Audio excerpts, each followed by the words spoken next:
Hello, everybody, and welcome back to Shenanigans.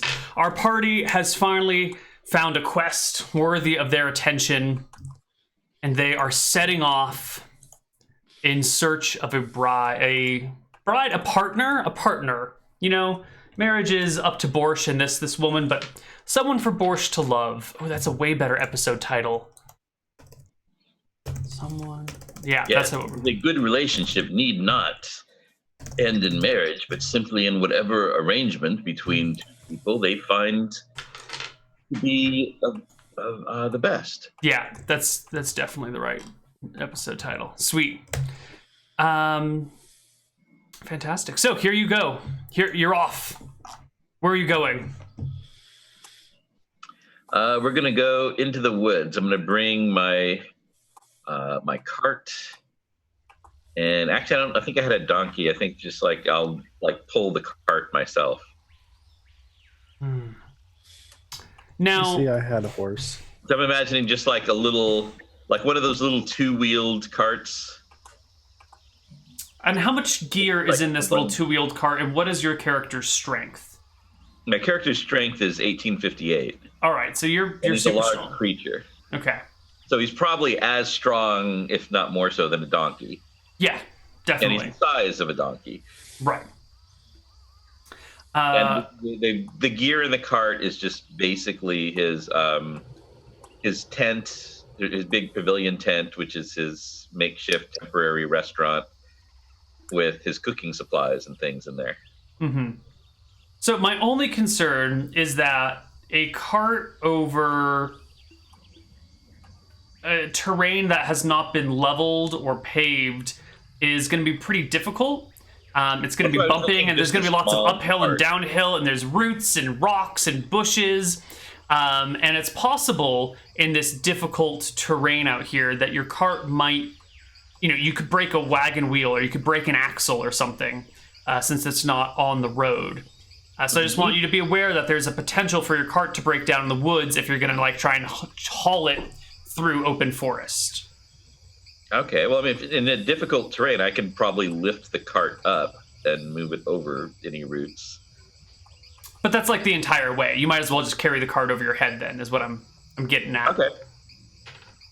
Okay, you've got 18-50-something strength? 1858. Let me grab a player's handbook. Large feature. The 2E player's handbook. Thank you very much. And look at the carrying capacity for your ridiculous amount of strength. You shaved Yeti. 305 pounds is the most you can carry and still move. And let's look at the weight of a cart. Does that still move or move without being slowed down? No, and still move at all. Move without being slowed is... I thought that was 160 or something. You can do 160 without being slowed down, without even breaking a sweat. Let's just see what the weight of a cart is. And then, I don't know, your cooking supplies are what, another 50 pounds, maybe? 30 pounds? Yeah, it's called that because I've got, bags of soybeans and various things, and I've even got I haven't painted the cart, so I still have some green paint and whatever ceramic pots they would be in, and my pavilion tent. Okay, a two-wheeled cart weighs 200 pounds and can, yeah.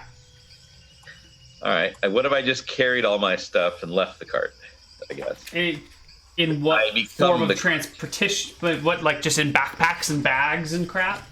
Just a giant freaking bag. The biggest bag. You are donkey-sized. Just Santa-sized bag.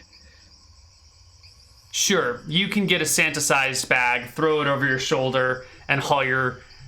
It's soybeans, right? It's just bags and bags of soybeans and a little bit of salt? Soybeans, other dishes, lentils and watercress and, cooking pots and my pavilion tent. Your full-fledged pavilion tent? Yes, for setting up my little restaurant. So I can have a restaurant wherever I go. Okay, Cool. Your pavilion. All right. This And will... Henrietta will ride inside my Who the hell's Henrietta? my hen. Right. Henrietta, of course. Yes, of course. I have 5 cooking hens, and Henrietta is a non-cooking hen. So soybeans, lentils, watercress, pots and pans, a giant tent, which like, you know, the pavilion tent has these like 8-foot poles on there, 6-foot poles strapped to them, and, you know, cloth folded up and shade or ropes and all that sorts of stuff.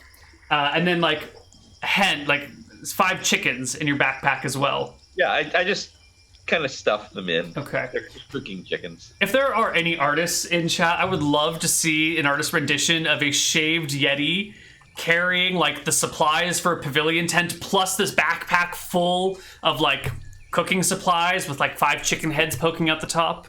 I know that's a long order. With the basket hat thing. Right. It would be an amazing picture. Anyway, let's continue. This is possible. It's Shenanigans after all. You head into the woods looking for orc. Mm-hmm. And how do you approach this orc finding mission? Not a fact finding mission, mind you. Just an orc finding mission. Perhaps we should do an orc call. Draw them to us. What is the sound of the orc? Howard, you are old and you must be wise. What sort of call should we make to attract the attention of an orc? Howard's 26. Oh, I thought he was like really old. Was that a different? No, that was my other cleric of joy, Gerald. Oh, okay. Multiple clerics of joy. Yeah, I thought he was dead, but then you said the cleric of joy, so I'm like, oh, so this must be that old guy. No. Howard died pushing Fuzzy Freak's character down the hole and then got executed because your character reported him to the police. It got executed for that, and then I made this character because I really like the cleric of joy thing. Well, he still has trouble distinguishing humans, and so he still thinks you're old. Perfect. All right, Howard, what is your best orcish call? What would attract them to our presence? Meat! You shout out, meat! To the skies and wait for a response. I recently, changing the topic slightly, had some players hand some 5e books that were falling apart, and so I had them like rebound with a spiral binder, and it's the most amazing thing ever. I fucking love it, and I want to go get some of my 2e books rebound like that, because it was like $8 a book to do, and they're so much easier to use now, and I've got a bunch of old 2e books that are falling apart, so gonna do it. Anyway, side topic over. Do it. Why are you looking at a 5e book right now? I wasn't. I was looking at a 2e book and lamenting that it wasn't bound in a spiral notebook.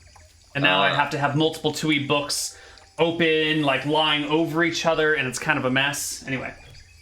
So you call out, meat! And continue walking, calling meat occasionally. Can I get perception checks from the party members, please?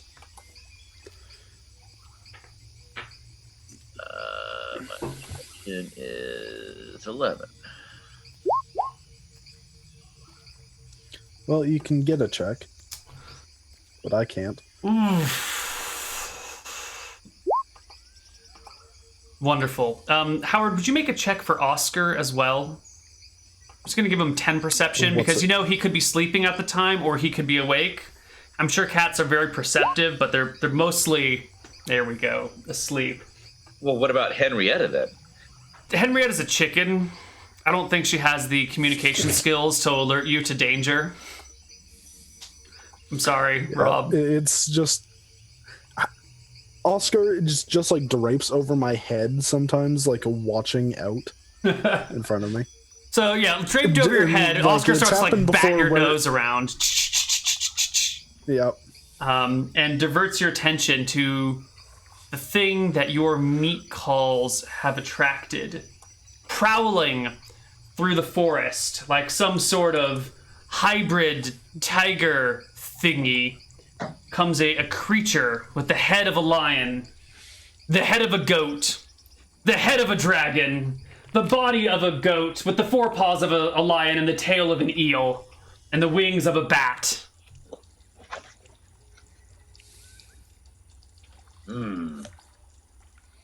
It comes stalking after you. Confused. It's a chimera. Yes, I know. Okay. It sees you and is prowling towards you, but luckily your cat alerts you to its presence before it gets the pounce on you. And I think with that, we will enter combat, because chimeras are not known for wanting to sit and chat for a little while. That's not their modus operandi. That's too loud. Look at this. It has the spare ribs of a lion and the flanks of a goat. And Oh dear. I can make an entire feast of 7 different dishes, all from the same animal. Each one unique. Okay. Alrighty then. Seems like a bad idea.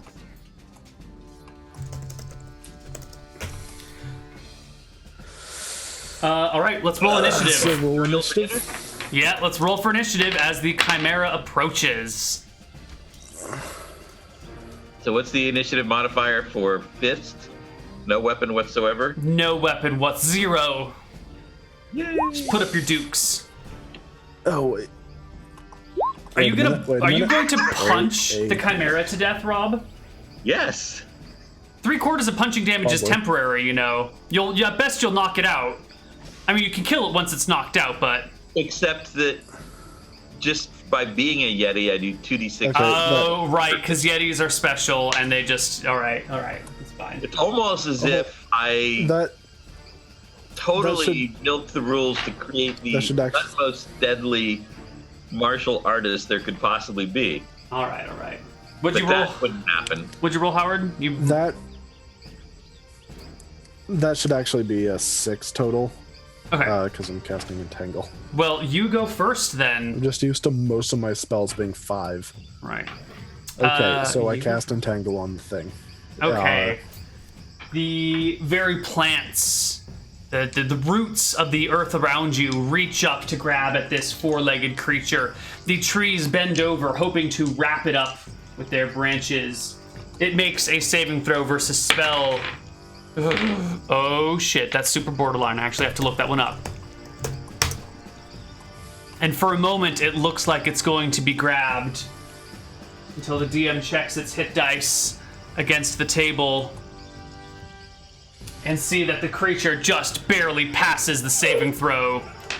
The chimera rips free of the things as it reaches up, gets to the edge of safety, and barrels towards you. Nash, you're in the front. You're the biggest, juiciest of the two of you. You're the one with all the meat. And the chimera launches at you with 6 attacks. Did you see that, Howard? The creature was almost engulfed by those vines, but luckily it managed to cut free so that we could attack it.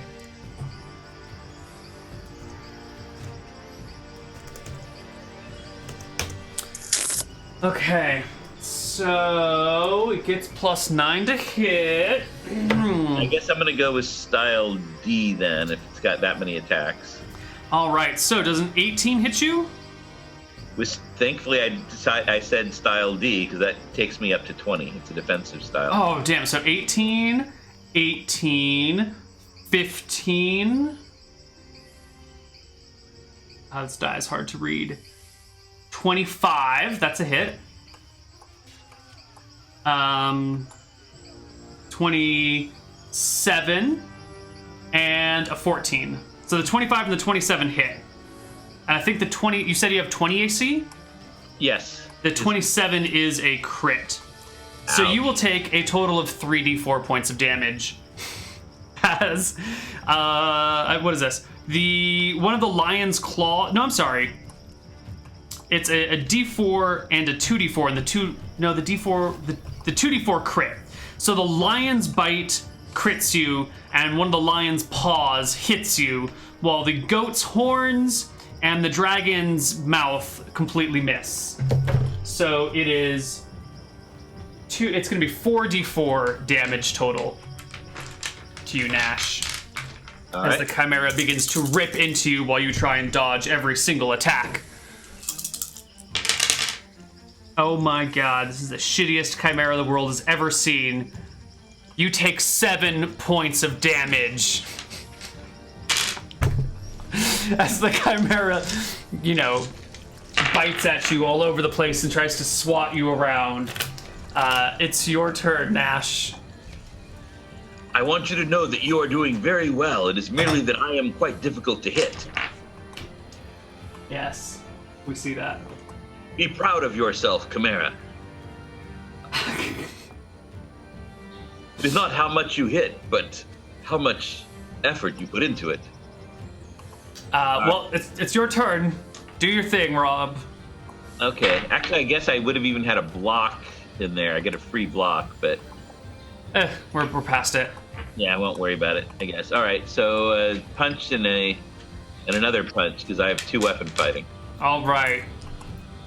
Primary hand comes in with a...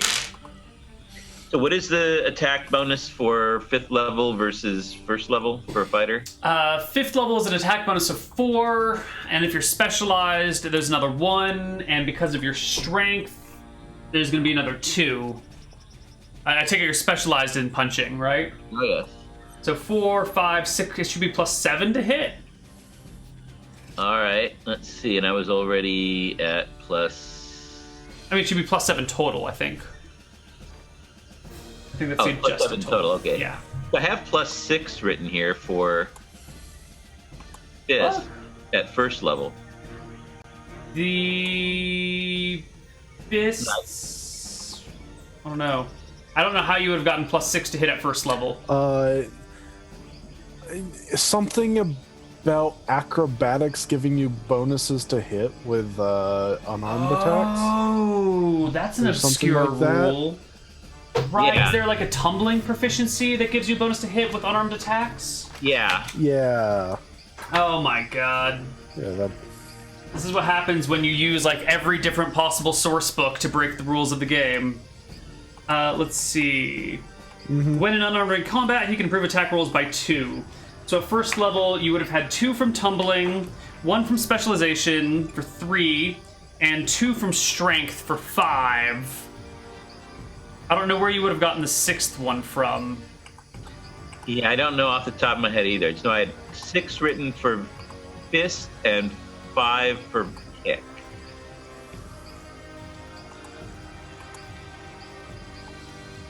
For fist, I had at 1st level, it says +6 to hit, +5 to damage, for 2d6 +5 for fist.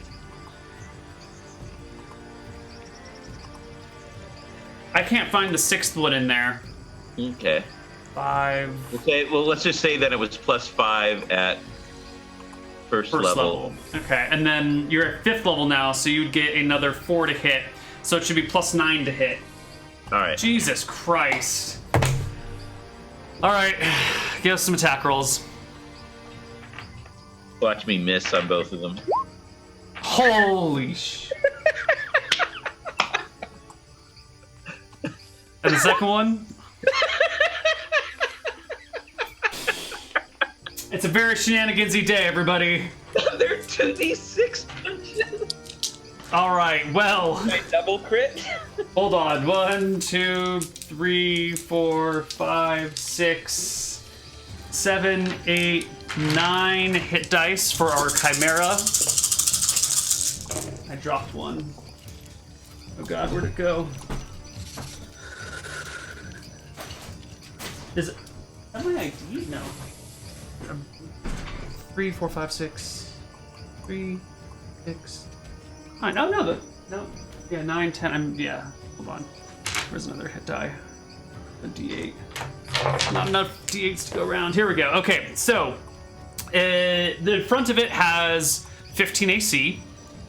So 20 is a single crit, and 25 is a double crit. So each of those are doing 3 times damage dice. So you should be doing 6d6 plus 2, 4?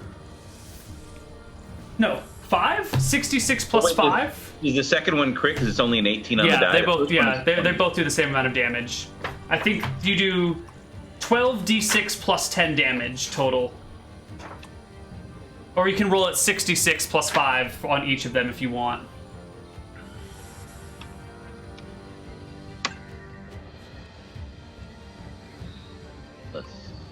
Jeez. Let's see.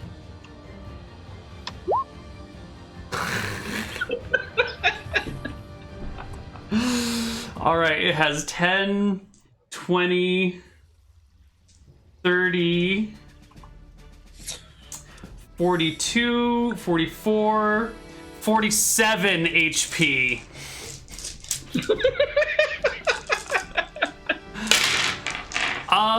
All right, Nash. Okay. So, how does this work? Right. Is this just like 2 fists on either side, just crushing the creature, or how do you kill a chimera in 2 punches? Is this the 5-point palm exploding heart technique? What's going on here? I'm gonna. If I could give a suggestion, I think he just straight up reaches in and pulls out 2 hearts. Just like one hand down the lion's throat, one hand down the goat's throat, and just like rips out the internal organs. I don't know. Rob, tell me. 2 hearts. I don't know. That might be good, or maybe I was thinking like just to combine the attack with meal prep, just to create the ultimate turducken with this thing, just to grab each of the other heads and then just jam them down the throat of the lion. So you get the dragon head over here and the goat head over here, and you like rip them off and shove them down the lion's throat, and then the lion's just like, okay. Like just as the dragon was about to breathe, and then after I've shoved them down, there's just like a little burst of blue flame that comes out the back of it as it roasts itself inside. All right. Well, it's dead. It's very, very dead.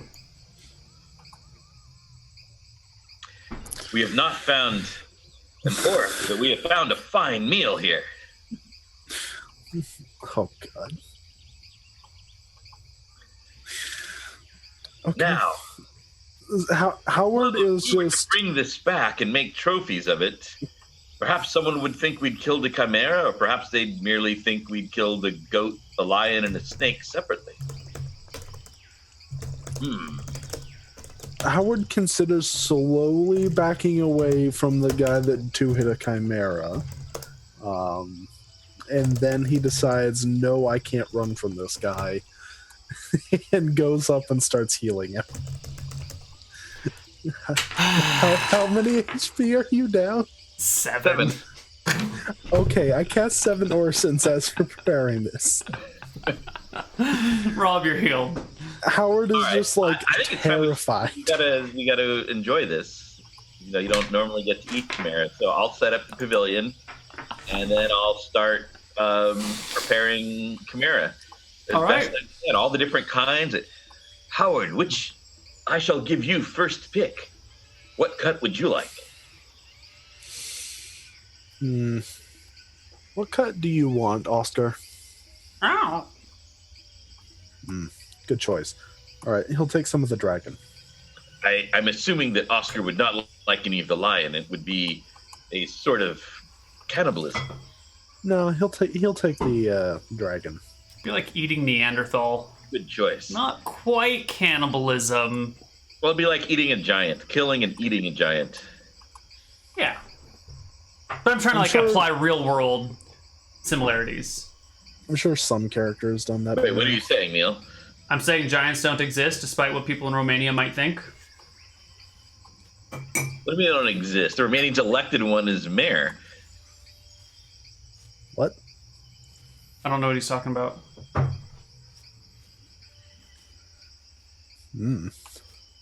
Yeah, there's like one county that has like one city has a vampire as a mayor, another one is giant.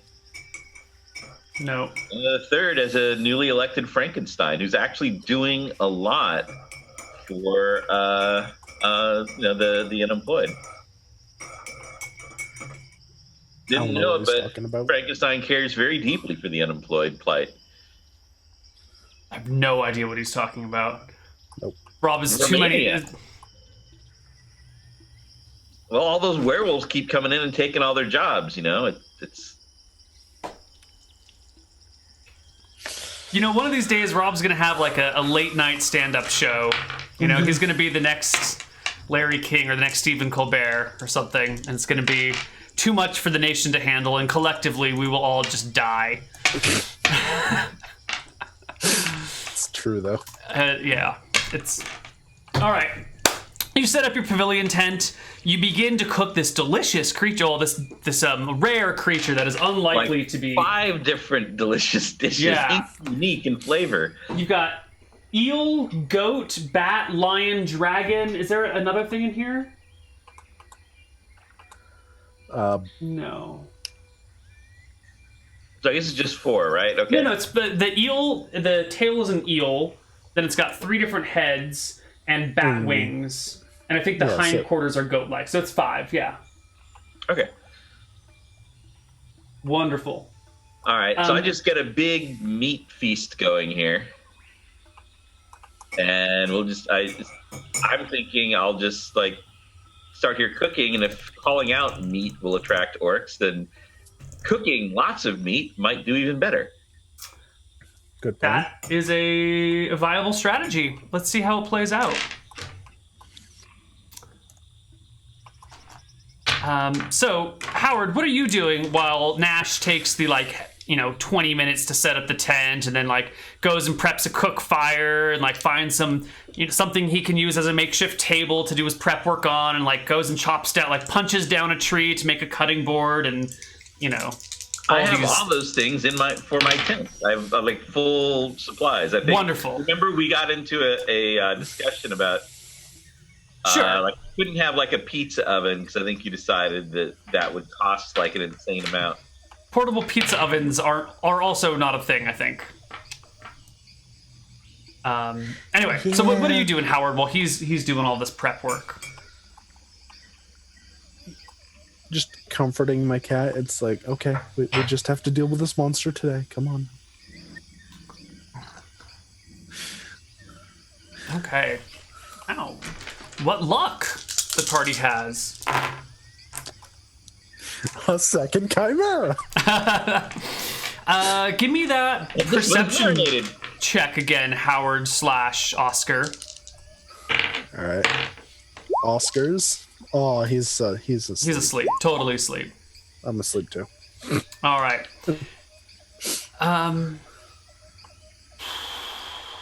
Can you give me Nash a perception check at disadvantage? Okay. Wonderful. You're bringing disadvantage into your.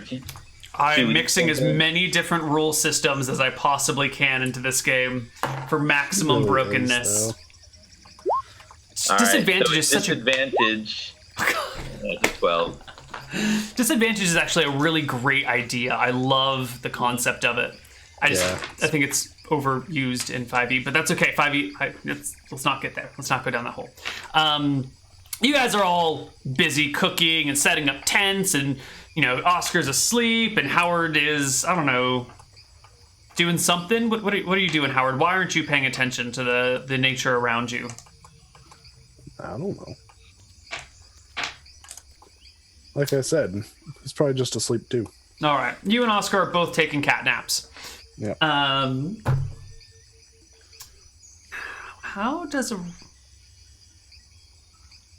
Now, before they do any attack, they would have to stop and think, whoever this is has just killed a chimera. Yeah, that's my mental process right now. What the fuck is going on? But my notes tell me it's a heavily armed orc raiding party looking for a fight. So I think they stop and they observe the dead chimera and the person butchering it. Not entirely certain whether or not you killed it, because it's just the two of you. So maybe you guys just found a dead chimera? Then again, who just finds dead chimeras? Like, what are the chances? Then who would stick around and just eat it? Something is amiss here. This orc raiding party's not taking the bait. They're ready for a fight, but they're not entirely stupid. You know, they're... Right. This is the way of their people. And so from a distance, you hear the orcish call coming. It is soybeans. I turn, I look for it, and go, who is out there? Would you like some soybean and lion, or soybean and goat? This probably wakes me from a little cat nap. Definitely, yeah. Free soybeans and soy lattes.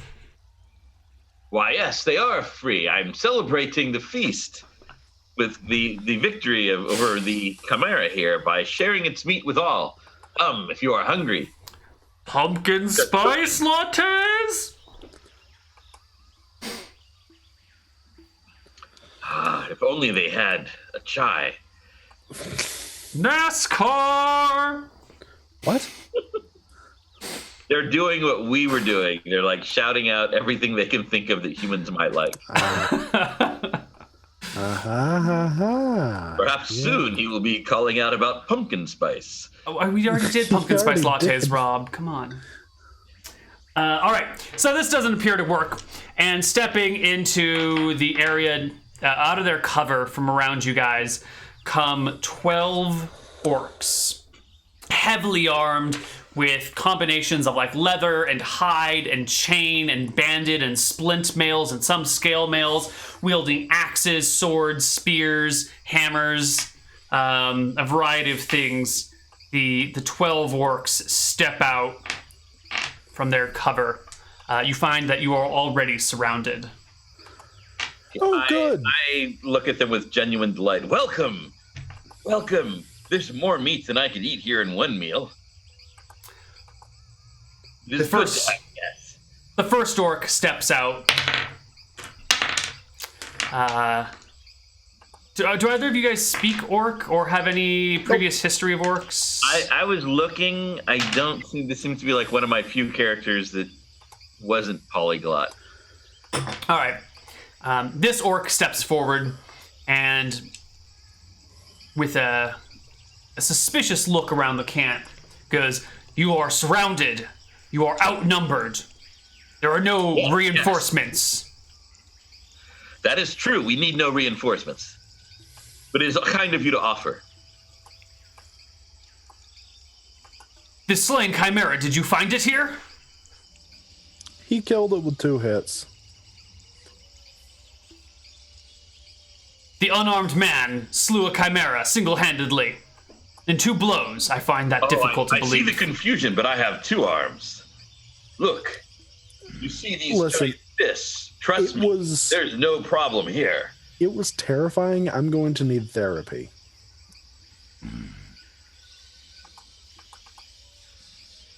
If you don't believe me, go ahead and try it with him. But I'm terrified now. Crash! Kill that man. And one of the she points to Nash, and an orcish warrior wearing chainmail, carrying a shield made of the bones that look particularly human, and a battle axe in one hand, steps forward from the forest and gives Nash a salute with the battle axe before charging headlong at you with it. Okay, initiative? Yeah.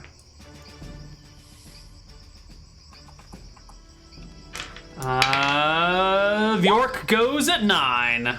So do I. The orc runs at you, battle axe drawn. You run at the orc, fists drawn, and you strike each other. I'm standing there waiting for it to charge with a smile on my face. I was trying to recreate the scene of Mr. Smith and Neo from the end of the Matrix, where they're. But it's fine. It's fine.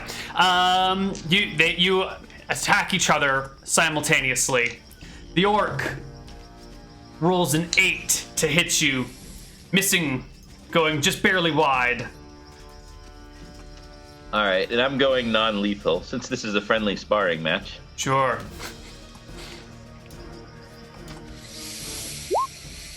You hit the orc's shield with the first blow.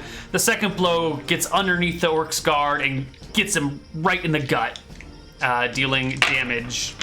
Okay. And so it's just a 2d6 plus 5. 3/4 of it are temporary. Yeah. So the crit's only if it's like an 18 on the die. At least, if it's an 18 and above and clears by 5, or if it's a 17 or below and clears by 10. Okay. Yeah.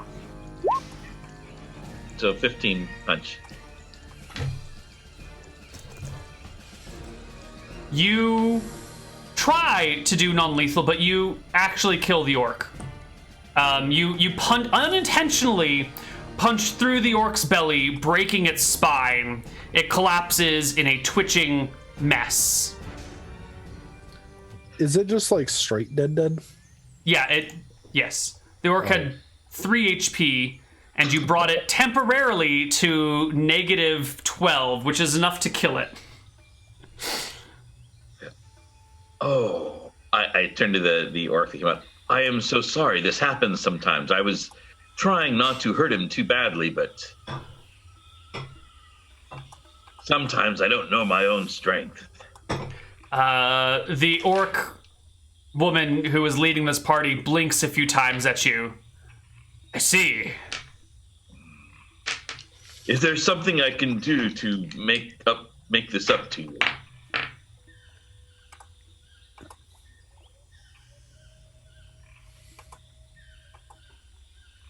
I believe our chieftain would love to fight you in single combat to the death for the honor of the Australians. Ah, that sounds most enjoyable. Pack up your things. We will take you to the ceremonial killing grounds where you will have your moment. But no, I cannot go yet. I'm still cooking. Yeah, do you want to eat first? Your genuine disregard for the lethality of the situation catches these orcs very off guard. Plus your terrifying brutality, which far surpasses what they were expecting from the two of you. They're not sure what to do. Come sit and have a fine chat. Things should be ready in about 20 minutes. The I woman have carefully timed each of these dishes to be ready at the same time.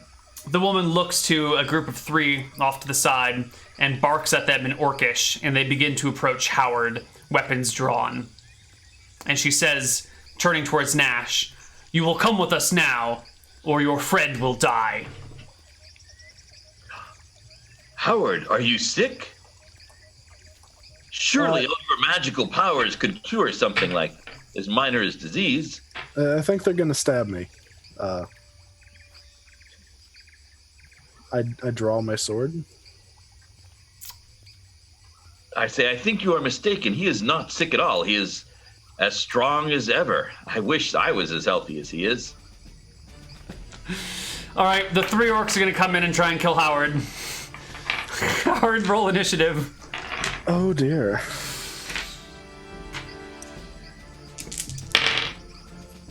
Oh god, they rolled terribly.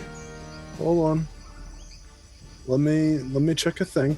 I have things to check.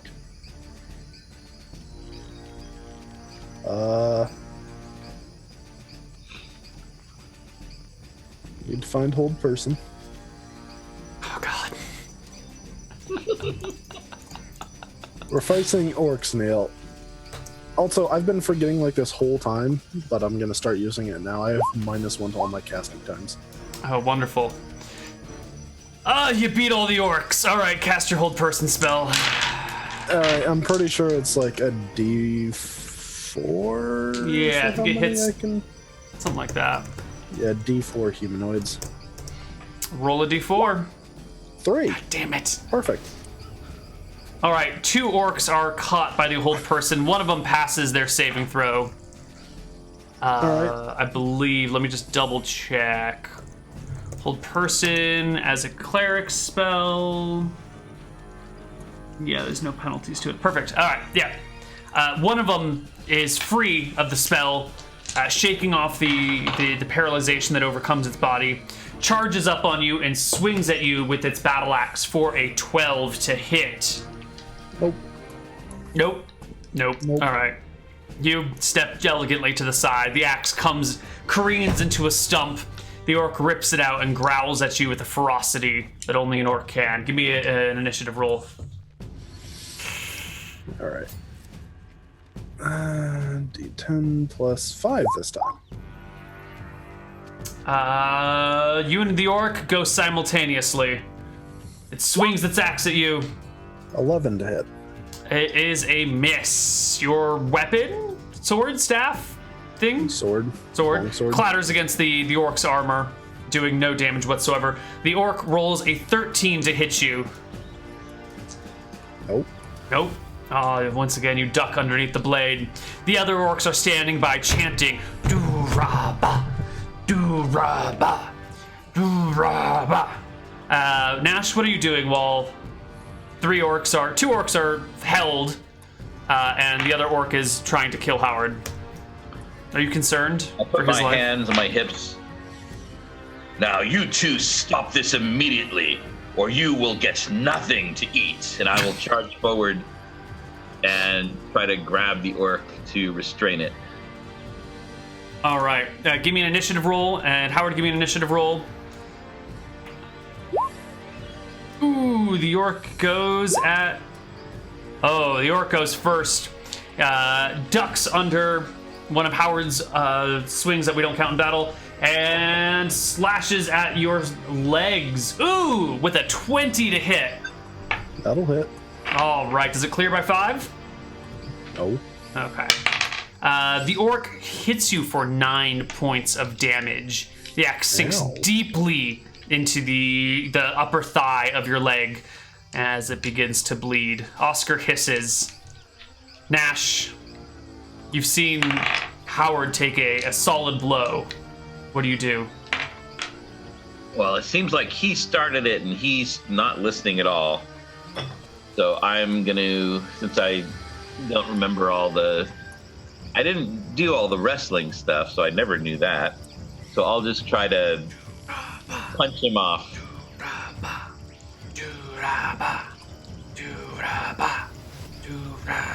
So again, I'm trying to non-lethally.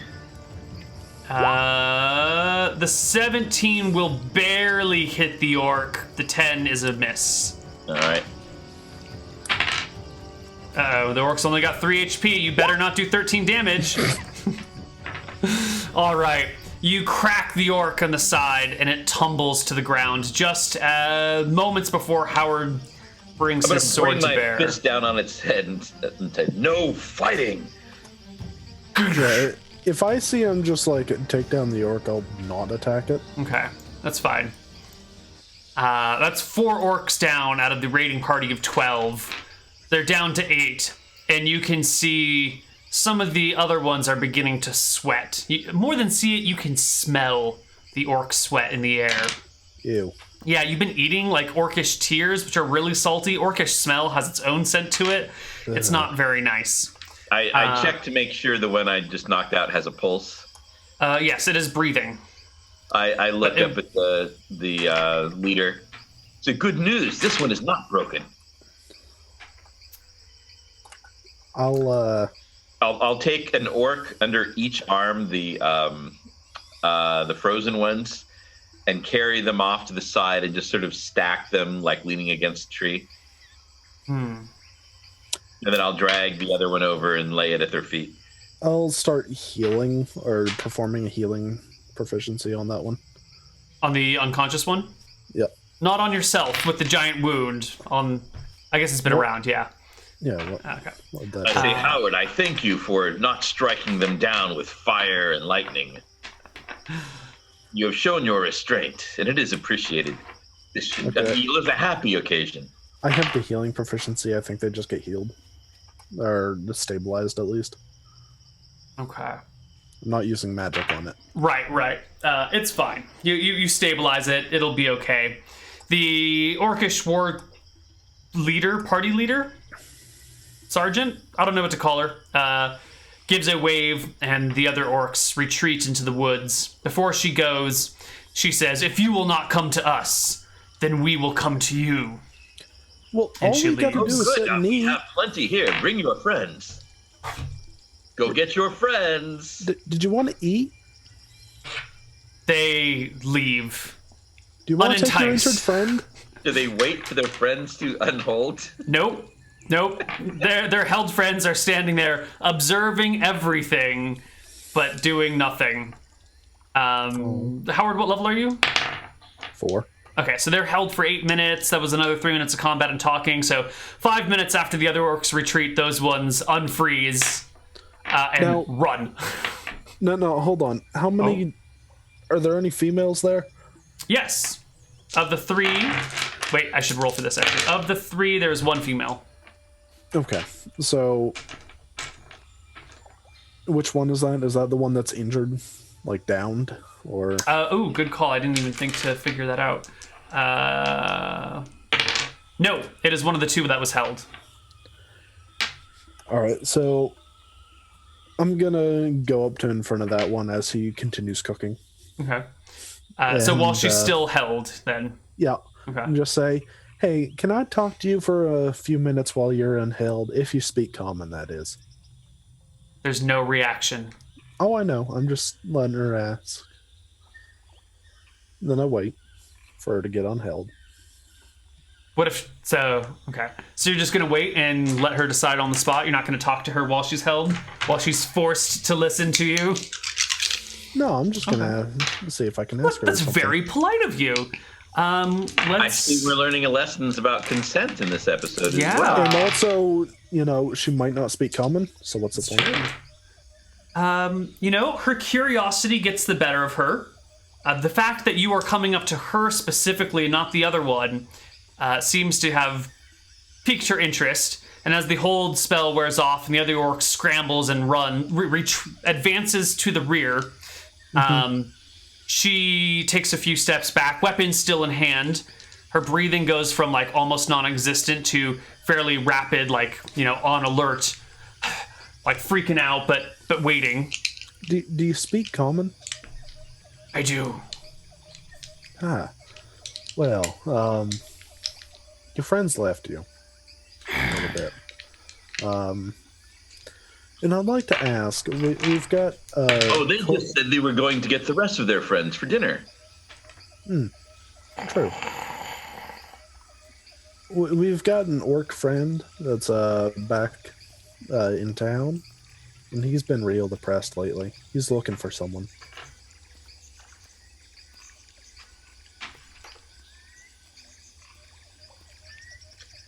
I shout, "It's almost ready. If you can stay calm now, I'll let you have a little taste." What is depression? What is depressed? I think he wants someone to be with.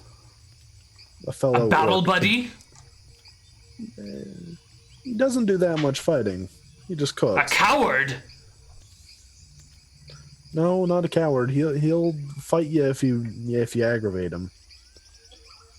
I hear he once killed somebody outright for throwing him a bachelor party. But yeah, he's looking to have somebody to settle down with.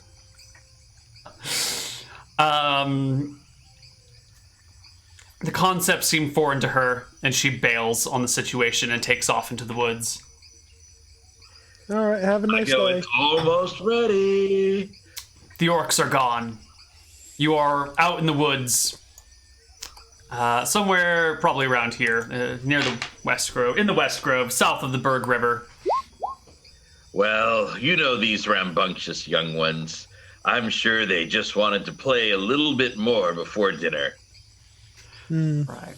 Probably. They'll be back, though, when they get hungry. And with that, we're going to go to our second break of the show. We'll see where this storyline takes us. See you guys soon.